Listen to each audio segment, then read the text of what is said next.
सुने बहुजन नायकों की कहानियां। अभी डाउनलोड करें बहुजन स्टोरीज ऐप।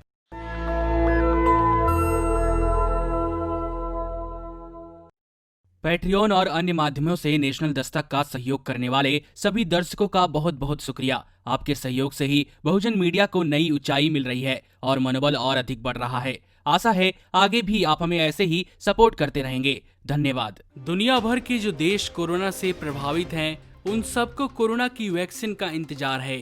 भारत में भी बहुत से लोग इसी इंतजार में होंगे कि वैक्सीन आएगी तो तुरंत उनका टीकाकरण हो जाएगा। हालांकि वैक्सीन आने में कुछ महीनों का समय और लग सकता है।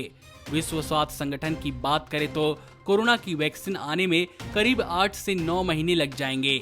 इसका मतलब हमें 2021 के जून में वैक्सीन मिल पाएगी।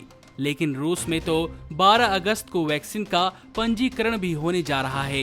इतना ही नहीं, अक्टूबर में लोगों का टीकाकरण शुरू करने की भी बात कही जा रही है। हालांकि साइंटिस्ट रूस द्वारा इतनी जल्दी वैक्सीन बनाने के दावे को स्वीकार नहीं कर रहे हैं। उन्होंने यह भी सवाल उठाए हैं कि किस आधार पर रूस को वैक्सीन बनाने की रेस में सबसे आगे माना जाए।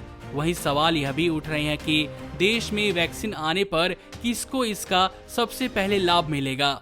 वहीं इस मामले में डॉक्टर राजेंद्र कुमार धमीजा का कहना है, वैक्सीन इलाज नहीं है, यह सिर्फ कोरोना वायरस से बचाव के लिए है। वहीं वैक्सीन आने पर सबसे पहले इसे उन लोगों को दिया जाएगा जो अब तक कोरोना के संक्रमण का शिकार होने से बचे हुए हैं।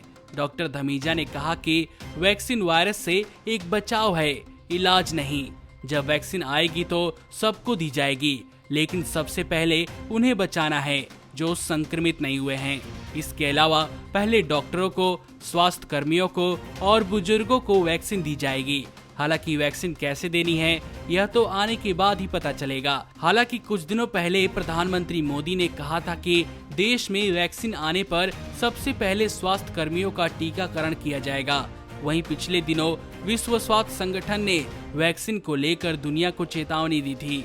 संगठन ने कहा था कि वैक्सीन कोई जादुई गोली नहीं होगी कि पलक झपकते ही कोरोना गायब हो जाए। इसके अलावा संगठन के डायरेक्टर टेड्रोस गैब्रियेसस ने वैक्सीन को लेकर चल रहे राष्ट्रवाद को भी उचित नहीं बताया था।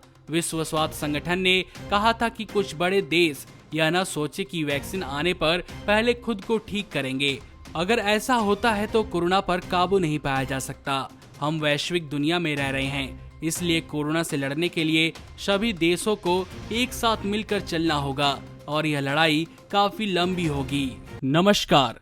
नेशनल दस्तक अपनी आर्थिक जरूरतों को पूरा करने के लिए अपनी ऑडियंस पर निर्भर है। बहुजन समाज से संबंधित मुद्दों को उठाने के कारण यूट्यूब की तरफ से नेशनल दस्तक की कई वीडियो पर एड्स नहीं दी जाती, जिसके कारण हमें आर्थिक समस्याओं का सामना करना पड़ रहा है। आपका एक छोटा सा कदम बहुजन मीडिया को बचा सकता है।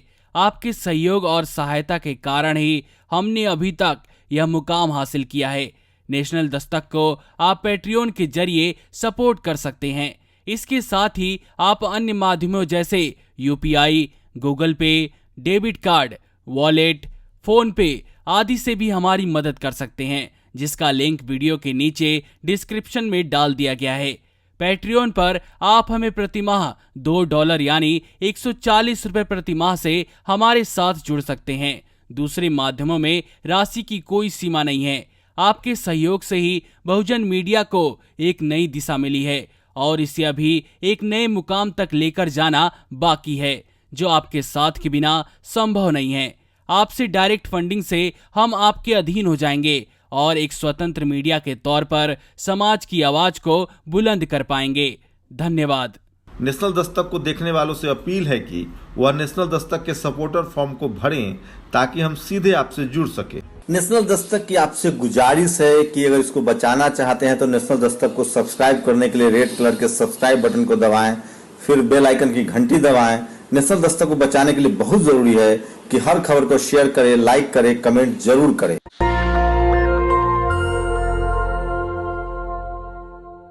सुने बहुजन नायकों की कहानियां। अभी डाउनलोड करें बहुजन स्टोरीज ऐप।